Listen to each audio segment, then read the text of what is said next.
नमस्कार, मैं Sumit Tiwari. NMF news में आप सभी का बहुत बहुत स्वागत है। सीमा पर जो हमारी सुरक्षा करता है, जिसकी वजह से हम सुरक्षित हैं, सेना के ऐसे जवान जो है वो दिल्ली में सुरक्षित नहीं है। जी हां, दिल्ली में एक ब्रिगेडियर और उनके बेटे के साथ में ऐसी मारपीट की गई पुलिस के सामने। और मारपीट की वजह यह रही कि कुछ लोग जो है वो पार्क में दारू पी रहे थे, यानी कि नशा कर रहे थे। वो और उनके बेटे जो है उसका विरोध किया जब, तो जो वहां पे नशे कर रहे थे उन्होंने उनके साथ में मारपीट की। पुलिस को बुलाया गया, लेकिन पुलिस के बुलाने के बावजूद भी पुलिस के सामने भी मारपीट की गई। तो इस तरीके से दिल्ली पुलिस के सामने ही हमारी सेना पिट रही है और दिल्ली पुलिस कुछ नहीं कर पा रही है। मामला तब तुल पकड़ा जब उपराज्यपाल यानी कि एलजी को सामने आना पड़ा और सेना को सामने आना पड़ा। सेना और एलजी के बोलने के बाद फिर दिल्ली पुलिस को शर्म आई, दिल्ली पुलिस फिर उस पर कार्रवाई करी है। इन विषयों पर बातचीत करने के लिए, इसको विस्तार से समझाने के लिए हमारे साथ हमारे सहयोगी केशव झा जी मौजूद हैं। केशव जी, क्या पूरा वाकया हुआ था और क्या की घटना हुई थी, कब की घटना है, बताइए। देखिए, काफी हैरान कर देने वाला मामला है। चूंकि दिल्ली में सेना का मुख्यालय है, वहां पे सेना का जो सर्विंग ब्रिगेडियर, जो कि काफी सीनियर रैंक होता है, उसके परिवार के साथ मारपीट की गई। वो भी कहां पे? उन्हीं के सोसाइटी के गेट के सामने। पूरा परिवार रात में टहल रहा था खाना खाने के बाद, और उस दौरान उन्होंने देखा कि मर्सिडीज में दो लोग दारू पी रहे हैं। तब उनके बेटे ने उनको रोकने की कोशिश की कि भाई यहां क्यों पी रहे हो, क्योंकि जाहिर सी बात है सिविल सोसाइटी है, लोग है, परिवार है, वहां आप नहीं पी सकते। लेकिन जो पीता है, जो पी रहे थे, उनकी देखिए दादागिरी कि सेना के सर्विंग ब्रिगेडियर उनके परिवार के साथ किस तरीके की बदसलूकी की, मारपीट की। और भी कहां पे? दिल्ली पुलिस के जो पीसीआर वैन है उसके सामने। अच्छा। आप कहेंगे कि पीसीआर वैन के सामने कैसे मारपीट हुई?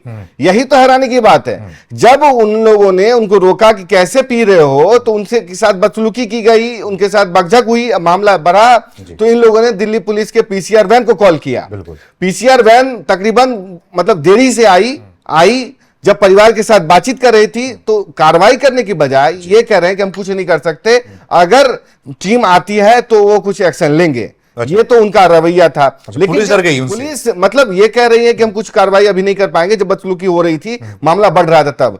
लेकिन मतलब आपके बोलने का मतलब यह, पुलिस वहां पे खड़ी थी, पुलिस उनसे बात कर रही थी, ये सरासर पिट रहे थे, कुछ कर नहीं पा रहे थे। हमें तो ये लगता है कि सिंघम है पुलिस। सिंघम अकेले कार्रवाई करने में सक्षम है। देखिए, वर्दी का रौब इतना होना चाहिए। दिल्ली पुलिस और मुंबई पुलिस में यही तुलना होती है कि कौन आगे है। तो दिल्ली पुलिस अपने ही इलाके में ये तो कम से कम दो लोगों को संभाल सकती थी। लेकिन यहां मामले में ट्विस्ट दूसरा है। मामले में ट्विस्ट ये है कि उन लोगों ने, जब दिल्ली पुलिस की कार्रवाई की बात आई, तो उन लोगों ने, जो आरोपी हैं जिन्होंने मारपीट की, बदसलूकी की, उन लोगों ने किसी से दिल्ली पुलिस के जवान की बातचीत करा दी, जो पीसीआर वैन में आया था। उसकी किसी बड़े अधिकारी से या किसी बड़े नामी आदमी से बात करा दी, वो खामोश बैठ गया।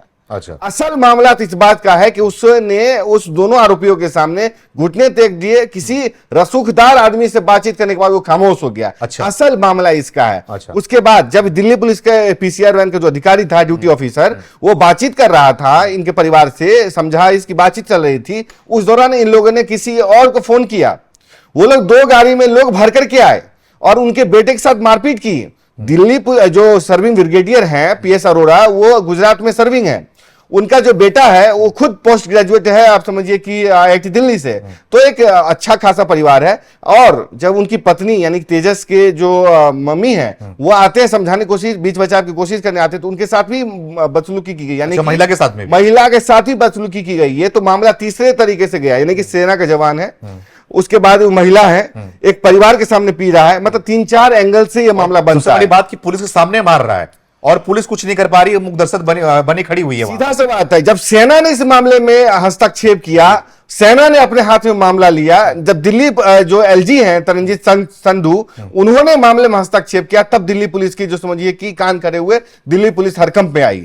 और सेना ने भी इस मामले में डट गई कि हम अपने जवान के साथ कुछ नहीं होने देंगे। जब सेना ने एक तरीके से हस्तक्षेप करके दिल्ली पुलिस को कहा कि आपको कार्रवाई करनी होगी, दिल्ली एलजी ने एक तरीके से चेताया कि हम बर्दाश्त नहीं करेंगे, तब जाके कार्रवाई हुई है। इस मामले में सुमित, हम बताएंगे कि कौन अपराधी हैं, किनका नाम सामने आया है, क्या कार्रवाई हुई, हम सब बताएंगे। लेकिन यहां पे यूपी सीएम योगी आदित्यनाथ की का जिक्र करना बहुत जरूरी है, क्योंकि सेना के मामले में किसी भी प्रकार की लापरवाही बर्दाश्त नहीं की जानी चाहिए, क्योंकि अगर वो सुरक्षा देता है, क्योंकि लगातार हमारे प्रधानमंत्री भी, खुद गृह मंत्री अमित शाह भी और यूपी सीएम योगी आदित्यनाथ भी लगातार कहते हैं कि आप देश की चिंता करिए, हम आपकी चिंता कर लेंगे। उसी के तहत जब आप देखें कि एक टोल प्लाजा पे सेना के जवान के साथ मारपीट की गई थी, तो ऐसी कार्रवाई की गई कि आज तक किसी ने, मतलब उसके बाद से हम देखते हैं कि नजीर बन गया। बिल्कुल बिल्कुल। 20 लाख का जुर्माना ठोका गया, ठेका रद्द किया गया, और जो आरोपी हैं उनके साथ ऐसी कार्रवाई हुई कि समझिए कि उस कंपनी ही आज तक ब्लैक लिस्टेड। और ये वो यूपी पुलिस थी जो बदनाम थी।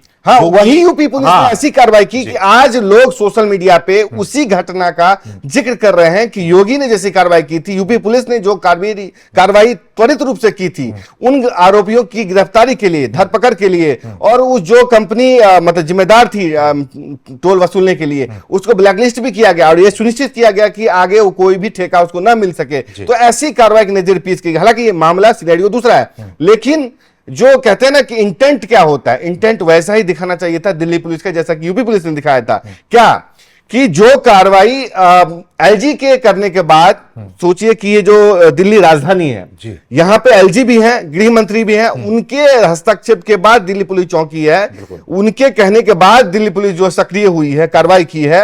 हम बताते हैं कार्रवाई क्या हुई है। कार्रवाई ये हुई है कि जो ड्यूटी ऑफिसर उस दिन लापरवाही बरता था, जो पीसीआर वैन में था, उसको लाइन हाजिर कर दिया गया है। अच्छा। और जो ड्यूटी ऑफिसर थाने में था, जो कि जिसने एफआईआर नहीं लिखी 2 दिन तक, उसको भी समझिए कि अटैच कर दिया गया है और संबंधित अधिकारियों को जांच पूरी होने तक एक तरीके से हटा दिया गया है, सस्पेंड कर दिया गया। सस्पेंड का नाम तो नहीं यूज करूंगा, लेकिन हटा दिया गया है। यह कार्रवाई हुई है। साथ ही साथ जो आरोपी है उसकी भी एक तरीके से गिरफ्तारी सुनिश्चित की गई है।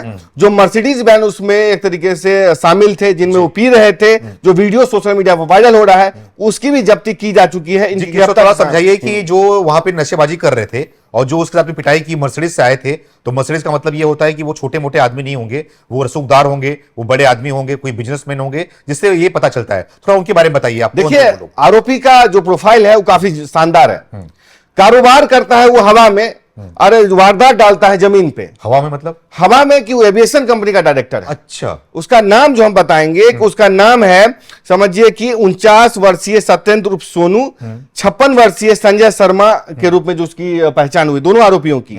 दोनों सत्येंद्र जो है उर्फ सोनू, वो चौधरी एविएशन प्राइवेट लिमिटेड नाम की कंपनी से एक तरीके से चलाता है, जिसमें वो निदेशक के पद पे है। कंपनी उड़ान सेवाएं, चार्टर उड़ाने, कार्गो उड़ाने जो है आदि प्रदान करती है, नहीं उसे खरीद बेच और प्रोवाइड करने का भी जो है काम करती है, यानी कल पुर्जे की खरीद बिक्री का भी काम करती है। दूसरा आरोपी जो है संजय शर्मा, जो साथ मौजूद था उस गाड़ी में, वो पंडित जी ढाबा नाम से उसका संचालन करता है। यानी कि जो ढाबा वाला है उसने, मुझे लगता है, चखने का जुगाड़ करवाया।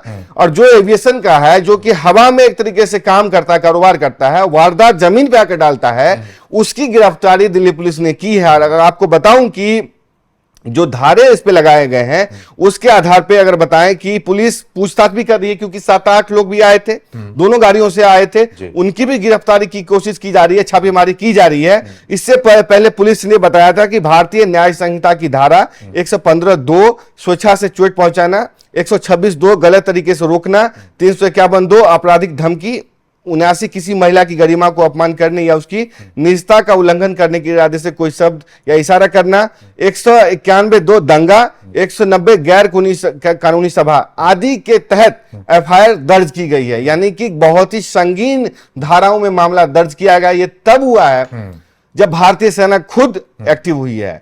और सेना, चूंकि आप जानते हैं कि भारतीय सेना है, सेना संविधान पर विश्वास करती है, सेना सिविलियन जो एडमिनिस्ट्रेशन है उसके साथ कोऑपरेट करके चलती है। यहां पे मार्शल लॉ नहीं है, यहां पे मार्शल मिलिट्री कोर्ट नागरिकों पर लागू नहीं होता है, इसलिए उनको एक तरीके से जो दिल्ली पुलिस है उसके साथ सहयोग करना पड़ रहा है। यही अगर दूसरा देश होता, हम नहीं चाहते कि दूसरे देश की तुलना करना, लेकिन तो सोचिए कि इसके साथ क्या होता। यहां तो मानिए कि संविधान है, सिविलियन रूल है, इसलिए इस तरीके से है, इसलिए सेना बर्दाश्त करती है। सेना वरना इसका क्या हाल करती है सत्येंद्र सोनू का, कि वो जाकर के पाकिस्तान में देखिए, जो उसी के आईएसआई के चीफ फैज हमीद के साथ कोर्ट मार्शल किया गया। यानी कि आप समझिए कि वो जिंदगी भर भुगतेगा। मुशर्रफ के साथ क्या हुआ। मैं ये कहना चाह रहा हूं कि सेना अपने जो जवान है, ब्रिगेडियर, चाहे नीचे का है चाहे ऊपर का है, उसकी सुरक्षा के लिए हर कीमत पे जिम्मेदार होता है, उसके लिए कोई भी कदम उठाती है।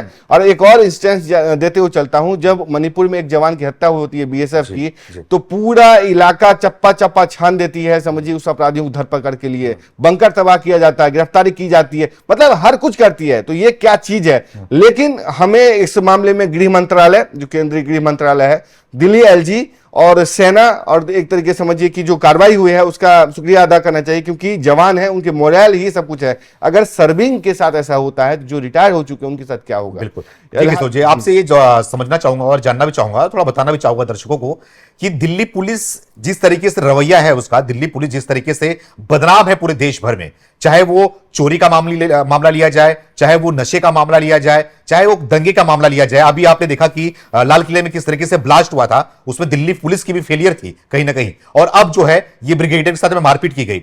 तो इस तरीके से जो घटनाएं की जाती है, और बड़ी बात यह है कि खुले में दारू पीना अलाउ नहीं है। पार्क जहां पे लोग घूमते हैं, मॉर्निंग वॉक या फिर इवनिंग वॉक करते हैं, वहां पर सोसाइटी गेट पे ये मामला डाली है। बताइए, सोसाइटी गेट के सामने वहां पर और गाड़ी लगाकर, एनक्लेव आप जानते हैं कि वसंत एनक्लेव दिल्ली का सबसे पॉश इलाका में से है, सबसे पॉश सोसाइटी मानी जाती है। वसुंधरा, वसंत एनक्लेव, वसंत कुंज, ये सब पॉश माने जाते हैं। उन सोसाइटी पे मर्सिडीज में पी रहा है, मारपीट कर रहा है। सोचिए क्या स्थिति होगी। मतलब उसकी क्या लड़ाई है, क्या पुलिस से मिली भगत है उसकी तस्वीर साथ साथ में हम तस्वीर भी दिखा रहे हैं, लगातार हम तस्वीरें भी दिखा रहे हैं। जो कि आरोपी है उसकी तस्वीरें हम फुल स्क्रीन पे दिखा रहे हैं कि किस तरीके से इन लोगों ने वारदात डाली, और पहले और बाद में इनका क्या हालत हुआ वो भी दिखाएंगे। लेकिन अगर ये कार्रवाई पहले दिल्ली पुलिस करती तो समझिए कि ज्यादा बेहतर रहता, एक सेना का मोरल बनता और लोगों का कानून में विश्वास होता। वो दिल्ली पुलिस जो खुद को मुंबई पुलिस से, क्योंकि वहां भी उन लोगों ने अंडरवर्ल्ड से डील किया था, यहां पर नेताओं से डील करते हैं, तो जाहिर सी बात एक तुलनात्मक होती है। इस लिहाज से हम ये कहते हैं कि दिल्ली पुलिस चौकन्नी है, लेकिन थोड़ी सी और सक्रियता दिखाने की जरूरत है। नहीं, बहुत सारी गलतियां भी हैं, बहुत सारी चीजें भी हैं, जैसे कि आप चोरी के मामले की बात कर ले तो कई लोग ऐसे हमें मिलते हैं वहां पर कि मेट्रो के बाहर से उनके मोबाइल को चोरी कर ली जाती है। कई लोग ऐसे मिलते हैं कि पुलिस के पास जाते हैं, पुलिस कार्रवाई नहीं करती, पत्रकारों के मोबाइल छीने जा रहे हैं, मीडिया सुरक्षित नहीं है, मीडिया के साथ में बदतमीजी करते हैं पुलिस, और साथ में जो अगर कार्रवाई करने के लिए जाओ तो सुनवाई कुछ नहीं की जाती है, और सुनवाई के नाम पे ये कहते थे कि हम कार्रवाई कर रहे हैं। लेकिन जिस तरीके से ये पुलिस की मिली भगत होती है, क्या किसी भी मामले की बात करें तो ये मिली भगत जो होती है, इसको लेकर इन पर कार्रवाई क्यों नहीं की जाती। दिल्ली पुलिस कब तक बदनाम होती रहेगी, कब तक जो है एग्जाम्पल सेट करना पड़ता रहेगा, चाहे वो यूपी पुलिस से तुलना करे, चाहे वो महाराष्ट्र पुलिस से तुलना करे। अगर मुंबई पुलिस की बात करें तो मुंबई पुलिस में अगर ये कुछ हुआ होता तो मुंबई पुलिस अब तक ना उसकी अकड़ ठिकाने लगा देती, तुरंत कार्रवाई वहां पे होती है। तो दिल्ली पुलिस में क्यों नहीं होती, क्या उसकी वजह मानते हैं आप? देखिए, चूंकि हमने जैसा बताया कि असल मामला ही यहां पे है असरो रसूख का। यह पूरा मामला अगर आप उसको निचोड़ निकालेंगे तो दिल्ली पुलिस की जो बात करवाई गई, यानी जो पीसीआर वैन आई थी मामले में, मतलब डील करने के लिए कॉल करने के बाद, वहां पे जब पीड़ित परिवार जब वहां बातचीत कर रहा था, उसी समय जब आरोपी है जिसने मारपीट की थी, उसने इस जवान की, दिल्ली पुलिस के जो कांस्टेबल है, उसकी बात किसी असरो रसूख वाले व्यक्ति से करा दी फोन पर। उसके बाद ये खामोश बैठ गया। तो असल दिक्कत दिल्ली में यही है कि सारा खेल जो असरो रसूख का है, पैसे का है, या कोई बड़ा अधिकारी नेता वो इसमें इन्वॉल्व होता है, इसलिए पूरा मामला सेटल हो जाता है। चूंकि यहाँ पे सेना का मामला था, महिला सुरक्षित है, ना मीडिया सुरक्षित है, ना हमारी सेना सुरक्षित, बिल्कुल, चूंकि यहाँ पे सेना का मामला शामिल था, ब्रिगेडियर सर्विंग ऑफिसर थे, सोशल मीडिया पे वीडियो अवेलेबल था जो बदसलूकी बदतमीजी की गई थी, एलजी ने उस पे एक तरीके से एक्शन लिया, वरना आप समझ लीजिए कि कार्रवाई नहीं होती। अगर इस लेवल का कोई बड़ा आदमी इसमें इन्वॉल्व होता तो कार्रवाई नहीं की जाती। अभी देखा आपने कि तरुण की हत्या कर दी गई, उसके बाद मीडिया के साथ में बदतमीजी की गई। अगर मीडिया खबर को वहां पे दिखा रहा है, दिल्ली पुलिस उसे बदतमीजी कर रही है, दिल्ली पुलिस खुद फेल हो रही है। अब वो चाह रही है कि जो उसका जो काम करने का तरीका है, जो रवैया है, मीडिया उसको ना छापे, मीडिया उसको ना दिखाए। इसलिए मीडिया के साथ में लगातार ऐसे बदतमीजी दिल्ली पुलिस के द्वारा की जाती है। सेना को भी नहीं छोड़ा जा रहा है, सेना के साथ में ऐसे बदतमीजी की जा रही है कि पुलिस के सामने मारा जा रहा है। शर्म की बात है दिल्ली पुलिस के लिए, ये शर्म की बात है कि सेना के एक जवान को जो है वो दिल्ली पुलिस सामने मार रही हो, और एक महिला को मार रही। छुट्टी पर आए थे, छुट्टी पे आए हैं, 16 तारीख तक छुट्टी पर आए थे वहां पे। उसके बाद उसी दौरान उनके परिवार के सामने हुई। अगर वो अकेले होते तो डील कर लेते, लेकिन चूंकि परिवार का मामला आता है इसलिए वो खामोश बैठ गया। जो राजधानी का है, सेना के हैं, सेना मुख्यालय यहाँ पे सारा कुछ है, वरना उसको बता दिया जाता कि वो, मतलब जो इस तरह की हरकत करता है वो ऐसे जाने नहीं दिया जा सकता।